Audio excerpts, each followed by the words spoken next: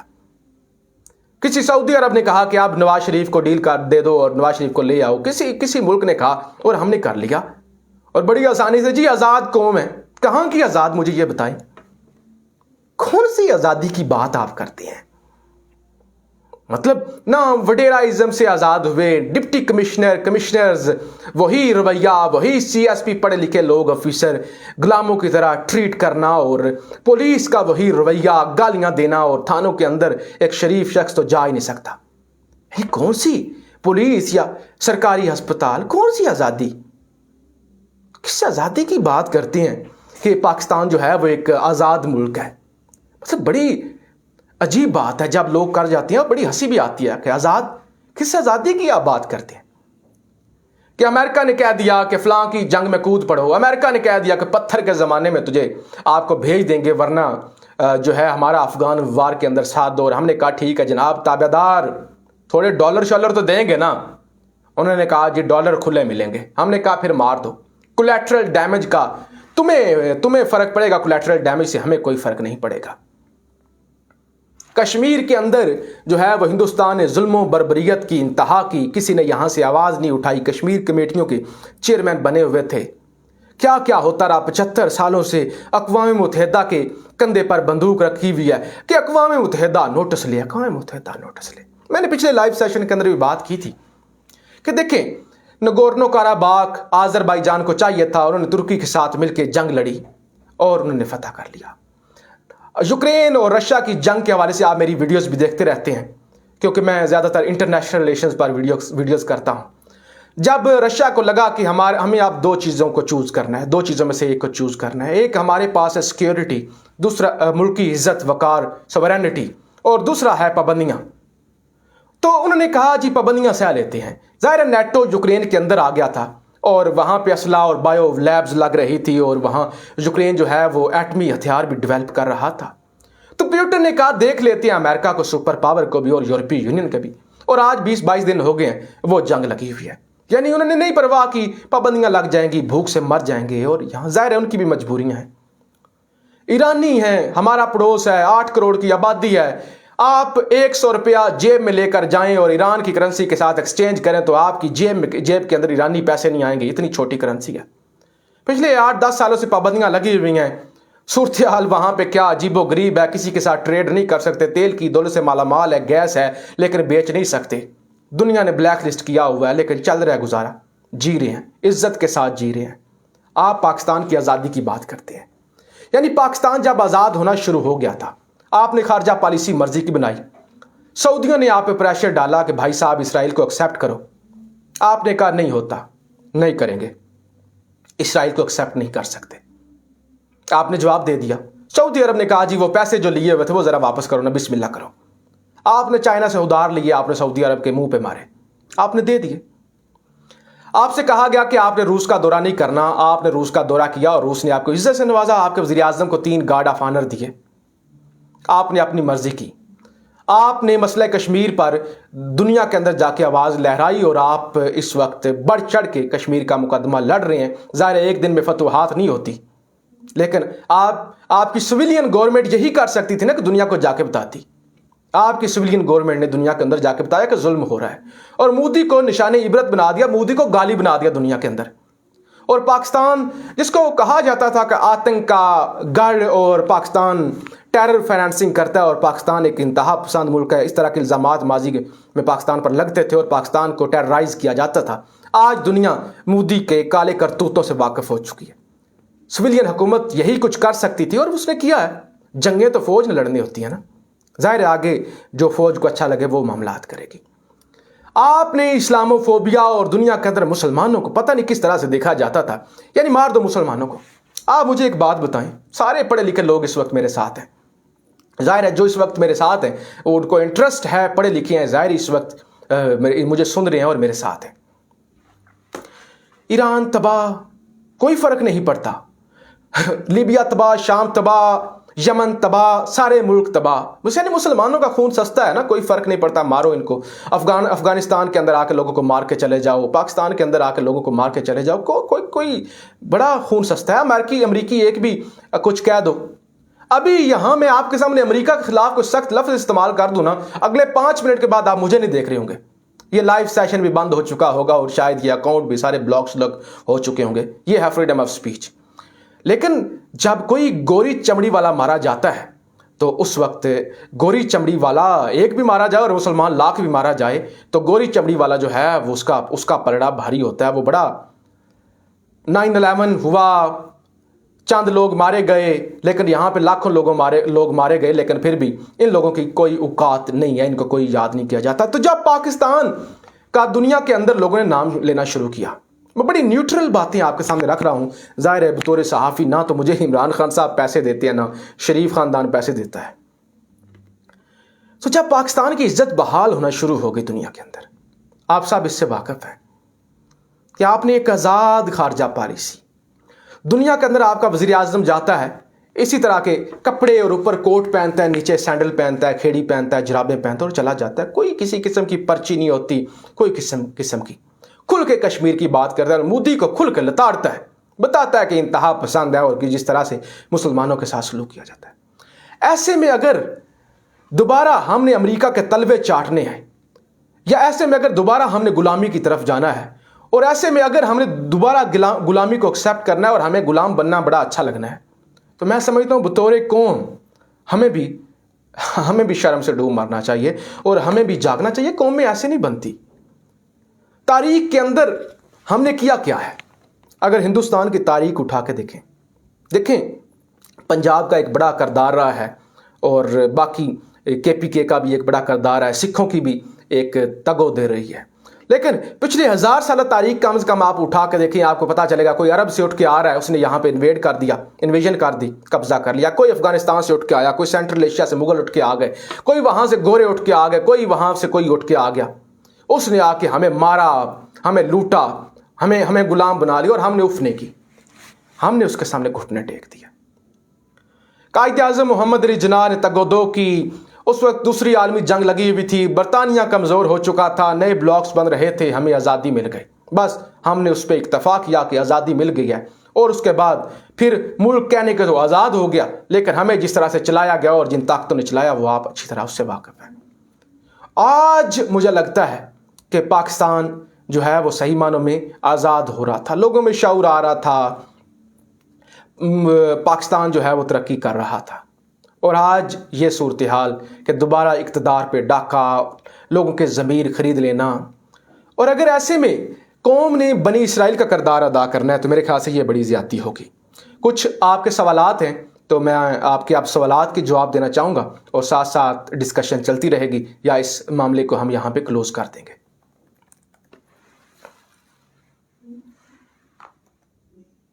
یا آپ لوگوں میں سے یہاں میرے ساتھ آ کے کوئی اس ڈسکشن کا حصہ بننا چاہے تو وہ بھی یہاں پہ ایڈ کر سکتا ہے یا جوائن کر سکتا ہے، اپنی ہر طرح کی رائے دے سکتا ہے۔ ظاہر ہے ہر کسی کو مکمل آزادی ہوتی ہے کہ وہ کسی کو سپورٹ کرے یا کس طرح کی وہ بات کرے، یہ تمام پاکستانیوں کو آزادی ہونی چاہیے، لیکن میرا یہ ماننا یہ ہے کہ تصادم بڑھے گا۔ ابھی جو ہے وہ معاملات بہت خراب ہوں گے، معاملات جو ہیں وہ بگڑ رہے ہیں۔ خان صاحب ایمرجنسی نافذ کر سکتے ہیں، اور دیکھیں ساری بدماشیاں نے اپنے پتے شو کر دیے ہیں، عمران خان ابھی پتے شو کرے گا، اور جب وہ پتے شو کرے گا تو پھر معاملہ مزید خرابی کی طرف جائے گا۔ اور آج جس طرح سے ایکشن ہوا ہے سندھ ہاؤس پر، اور جس طرح سے پورے ملک کے اندر لوگ لوٹے لہرا رہے ہیں اور لوگ جو ہیں وہ باہر نکلے ہیں، لیکن ایک بڑی شرمناک چیز سامنے آئی، اس پر بھی میں کامنٹ کرنا چاہوں گا۔ حکومتی جماعت کی جانب سے آج جو ہے کہا گیا کہ وہ منحرف اراکین ابھی دن کا بھولا رات کو گھر آ جائے تو اس کو بھولا نہیں کہنا چاہیے، واپس آ جائے۔ میں سمجھتا ہوں یہ نہیں کہنا چاہیے تھا، جو چھوڑ چکے ہیں ان پر لعنت بھیجے، جو چھوڑ چکے ہیں وہ آپ کے تھے ہی نہیں. جو چھوڑ چکے ہیں، جنہوں نے غداری کر دیا، ان کو آپ مجبور نہیں کرنا چاہیے. خان صاحب کو کھل کے عوام میں آنا چاہیے. اور پاکستانی، میرے خیال سے آپ اتنا شعور تو آ چکا ہے. بہت شکریہ محمد علی صاحب، انیس احمد صاحب اور باقی لوگوں کا، کہ یہ بات نہیں کرنی چاہیے. جو لوگ ہیں وہ ہمارے ساتھ جو ہے واپس آ جائیں. گولی ماریں، ان کو دفاع کریں. وہ بگوڑے ہیں، ان کے اندر کوئی شرم نام کی چیز نہیں ہے.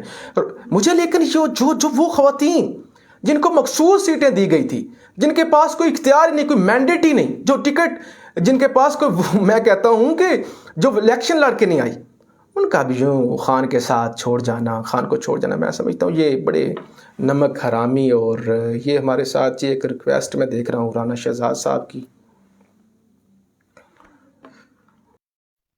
ان کی طرف سے بڑی زیادتی کی گئی ہے سارے معاملے کے اندر. تو اب میں آپ کے سوالات اور آپ کے کومنٹس کا جواب دینا چاہوں گا. اگر آپ کا کوئی سوال ہے، میں اپنی تقریر آپ کے سامنے رکھ چکا ہوں کہ یہ معاملات ہیں کہ جو ہے صورتحال خراب ہوگی، بہت خراب ہوگی جی، بہت خراب ہوگی. ابھی آپ کو اندازہ نہیں ہے کہ اگر جو ہے وہ افہام و تفہیم جو کہ نہیں، صورتحال نظر نہیں آ رہی، ایسا ہو نہیں رہا کہ فضل الرحمان صاحب نے بھی اپنے گنوں کو حکم دے دیا کہ وہ بھی پہنچے، مریم نواز صاحبہ نے بھی بول دیا کہ ان کے بھی گلو بٹ جو ہیں وہ اسلام آباد کے اندر پہنچے. اسی طرح سے زرداری صاحب اور باقی جو لوگ ہیں، اور پی ٹی آئی کے ظاہر ہیں لوگ تو نکلیں گے. لوگوں دیکھیں، میں یہاں پہ ایک ذاتی چیز آپ کے سامنے رکھنا چاہتا ہوں. کل میرا ایک دوست ملا مجھے، یہ بڑی نیوٹرل بات میں آپ کے سامنے رکھنا چاہتا ہوں. میرا ایک دوست ملا، اس نے مجھے کہا یار یہ سنا ہے عمران خان کو ہٹایا جا رہا ہے. میں نے کہا ہاں بالکل ایسے ہی ہے، صورتحال بڑی خراب ہو چکی ہے، 30 سے زائد لوگ چھوڑ کے جا چکے ہیں، اتحادی جو ہیں وہ بھی بلیک میل کر رہے ہیں، اور ساری صورتحال آپ کے سامنے ہے. کہتا ہے یار عمران خان چلا گیا، بڑا سادہ سا بندہ، عام لوگ جٹ سادے لوگ. کہتے یار کیا ہوگا ہمارا؟ اسامہ خان صاحب بہت شکریہ. کہتے کیا ہوگا ہمارا؟ کہتے جب ہم تصویریں دیکھتے ہیں کہ ایک طرف ٹرمپ کے ساتھ پاکستان کا وزیر اعظم عمران خان مل رہا ہے، وہ تصویریں اس نے میرے سامنے گوگل بھی کی، نکالی میرے سامنے. کہتا ہے یار بھائی جان یہ دیکھیں، یہ ہے عمران خان کی تصویر ٹرمپ کے ساتھ، یہ ہے نواز شریف اس طرح سے جھکا ہوا ہے اوباما کے سامنے. نواز شریف جو ہے وہ معذرت کے ساتھ،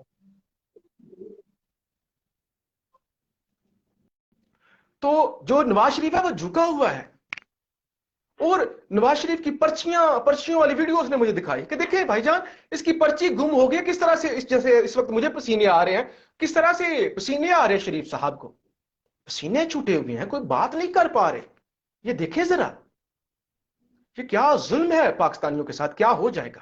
ساتھ ہی ساتھ انہوں نے کہا کہ یہ دیکھو پیوٹن کے ساتھ مل رہا ہے. سنا ہے پیوٹن بڑا لیڈر ہے، مطلب ایک ورلڈ لیڈر ہے اور بڑا لیڈر ہے پیوٹن. بہت شکریہ جو اس وقت لائک کر رہے ہیں اور ہمارے ساتھ ہیں. اور کس طرح سے یار قومی لباس کے اندر پیوٹن کے ساتھ مل رہا ہے، اور پیوٹن جو ہے اچھا بہت یہ ہمارے صاحب بہت شکریہ آپ سب کا. اب جو سب سے پرسنل بات اس میرے دوست نے مجھے بتائی، بہت پرسنل بات. اختر رشید صاحب بہت شکریہ آپ کا، آپ کشمیر سے ہمارے ساتھ ہے. بہت ہی پرسنل بات، شاید اس لائیو سیشن کی آخری بات میں آپ کے سامنے رکھوں یہ والی. کہتے ہیں کہ جناب ایسا ہوا میرے ساتھ کہ میرے کچھ بہت ہی قریبی عزیز تھے، ان کو دل کا مسئلہ تھا، دل کی شریان تنگ تھی یا بلوکج تھی، سٹنٹ پڑنا تھا، دل کا آپریشن ہونا تھا. سادہ لفظوں کے اندر انہیں دل کا شکیل صاحب السلام علیکم، Muslim from all Muslim from اور فیصل بھائی بہت شکریہ، وعلیکم السلام شکیل صاحب. اب یہ بڑی دھیان سے توجہ سے بات سنیے گا. کہتے ہیں کہ میرے عزیز ہیں تو ہمارے پاس پیسے نہیں تھے. ظاہر ہے 3-3.5 لاکھ کا یہ علاج ہوتا ہے اور بڑا مشکل ہوتا ہے. سرکاری ہسپتالوں کے اندر تو باری نہیں آتی، اینجیوگرافی کرانا اور وہ سٹانٹ اور سارے معاملات. کہتے ہیں ہمارے پاس ہمیں یاد آیا کہ ہمیں تو گورنمنٹ کی جانب سے ایک صحت کارڈ بھی ملا ہوا ہے. کہتے ہیں ہم اسلام آباد کے اندر آئے، اسلام آباد کے ایک مہنگے ہسپتال، مجھے اب نام یاد نہیں ٹو بی ویری آنےسٹ کہ ہسپتال کا نام کیا ہے، اس مہنگے ہسپتال کے اندر ہم نے اپنے گھر والوں کو داخل کروا دیا. دل کا آپریشن ہوا، مجھے ذاتی طور پہ اگر آپ کو مجھ پہ یقین ہے، مجھے اس نے رسید بھی دکھائی، اور کسی ویڈیو کے اندر میں اس کو ساتھ بھی لوں گا اور آپ کو وہ رسید جو ہے وہ دکھا بھی دوں گا۔ وہ کہتی ہیں 2,80,000 کا بل بن گیا، 2,80,000 کا، پرائیویٹ ہسپتال، وی آئی پی کمرہ، وی آئی پی بیڈ، اچھا سٹاف، کوئی پرچی کوئی لائنوں میں لگے نہیں ہے۔ وہ کہہ رہے ہیں کہ سردیوں کا کیونکہ موسم تھا، اب سے یہ 1 مہینہ پہلے کی بات ہے، قمر الاسلام قمر الحسن صدیقی صاحب، بہت شکریہ، آپ کافی عرصے سے ہمارے ساتھ ہیں، اس لائیو سیشن کا آپ حصہ ہیں۔ اچھا جی، وہ کہتے ہیں کہ ہمیں بڑا پروٹوکول ملا، 2,80,000 بل بنا، ہم نے کارڈ دیا، ہمیں یہ تھا کہ یہ کہیں گے کہ جاؤ جاؤ، یہ کارڈ دی کوئی ورتھ نہیں ہے گی، کوئی اس کارڈ دی ورتھ نہیں ہے، نسو نسو پیسے لے کے آؤ۔ کہتی ہیں انہوں نے کارڈ ایکسپٹ کیا، ہمیں میسج آیا کہ آپ کے 10 لاکھ میں سے 2,80,000۔ کہتے ہیں ہم نے شکریہ ادا کیا، ہم نے کہاں سے لانا تھا 2,80,000؟ 2,80,000 ہم نے کہاں سے لانا تھا؟ 2,80,000 دیا۔ کہتی ہیں یقین کریں 240 روپے صرف خرچہ آیا، جو ہم یخنی اور انڈے لے کر آئے تھے ایک دفعہ، اس پورے پروسیجر کے اندر وی آئی پی۔ میں نے کہا اچھا یہ تو ضرور ہوا ہوگا آپ کے ساتھ کہ آپ کو غریب سمجھا گیا ہوگا، اور آپ کے ساتھ ایک عجیب و غریب نصیر بھاٹ صاحب، بہت شکریہ، یا نثار بھاٹ صاحب، آپ کے ساتھ متنازع یا ایک عجیب سلوک کیا گیا ہوگا۔ کہتے ہیں نہیں، بالکل نہیں، ہمیں تو ایسے ٹریٹ کیا گیا جیسے وی آئی پی ہوتا ہے، جیسے بڑے اسلام آباد کے پرائیویٹ ہسپتالوں کے اندر سلوک کیا جاتا ہے۔ اور میں ذاتی طور پہ، میرے ایک عزیز ہیں، ان کو اسی طرح سے دل کا مسئلہ تھا، اور میں ذاتی طور پہ ساتھ تھا، اسلام آباد کا سب سے بڑا اسپتال ہے، وہاں پہ ان کو لے کر ہم گئے، کو 35-40 ہزار انہوں نے اینجیوگرافی کا لے لیا، اور ٹوٹل جو وہ سٹنٹ پڑا تھا ہمیں اس وقت کو 3.25 لاکھ کا پڑا تھا۔ مہنگا ترین ہسپتال، اور بڑے وہ لفٹیں شفٹیں اور سارا پروٹوکول جو اس وقت ہوتی ہے وہاں پہ، آپ کچھ بھی نہیں کرنا پڑتا۔ وہ تو پرائیویٹ ہسپتالوں کے اندر سہولتیں تو ہوتی ہیں، آپ کو پتا ہے، وہ کہتے ہیں سیم وہ سہولیات ملی، اور 2,80,000۔ اب عجیب جذباتی ہو کر اس شخص نے مجھے کہا آپ مجھے یہ بتائیں کہ کیا جب عمران خان صاحب کی حکومت چلی جائے گی ہم صحت کارڈ استعمال نہیں کر سکیں گے؟ میں نے کہا یار اس کا مجھے نہیں پتا، ظاہر ہے نئی حکومتیں جب آتی ہیں اور منصوبوں پر وہ ڈاکہ اور کریڈٹ جو ہیں وہ چھینتی ہیں، ظاہر ہے وہ نشان عبرت بناتی ہیں۔ یار کیا کریں گے؟ وہ غریب جو پرائیویٹ ہسپتال کے دروازے کے سامنے سے نہیں گزر سکتا، پرائیویٹ ہسپتال کے سامنے سے وہ ہمارے باپے جو بےچارے، ظاہر ہے ہم سارے مڈل کلاس کے، اور سرکاری ہسپتالوں والے بابوں نے وہ پتہ یورین والا شاپر پکڑا ہوتا ہے، پرچی لی ہوتی ہے، 2 گھنٹے لائن میں لگتے ہیں، آگے سے ڈاکٹر اٹھ کے جا چکا ہوتا ہے، ادھر کھانستے پھرتے ہیں، ادھر عجیب و غریب صورتحال، وہ پرائیویٹ ہسپتالوں کے سامنے تو گزرنے بھی نہیں دیتے۔ لیکن اب وہ لاہور کے ایون ڈاکٹر ہسپتال، مہنگے سے مہنگے ہسپتال کے اندر جا کے علاج کرواتے ہیں، کہتے ہیں کیا کریں گے؟ تو یہ ہے عمران خان، جس نے ووٹوں کی پرواہ نہیں کی، اور ملک کے ظاہر ہے آج مارچ کے اندر کبھی اتنی گرمی نہیں ہوتی، آج تو یہاں میں کیونکہ اسلام آباد کے اندر موجود ہوں تو یہاں بھی اس وقت آپ میرے سامنے پسینہ آپ دیکھ رہے ہوں گے کہ پاکستان کے اندر موسم تبدیل ہو رہا ہے، اور اس موسم کی پرواہ کی عمران خان نے، اور اس نے اربوں درخت لگا دیے۔ درختوں سے ووٹ تو نہیں نہ ملتے، ووٹ نہیں ملتے۔ آزاد خارجہ پالیسی، صحت کارڈ، ملک کے موسم، کشمیر کا مقدمہ لڑنا، اسلام کی جنگ لڑنا، میں سمجھتا ہوں یہی بہت کچھ ہے۔ تو آپ سب کا بہت شکریہ، مجھے امید ہے تمام پاکستانی بنی اسرائیل والا کردار ادا نہیں کریں گے۔ کل انشاءاللہ آپ کے سامنے دوبارہ حاضر ہوں گا۔ پاکستان زندہ باد۔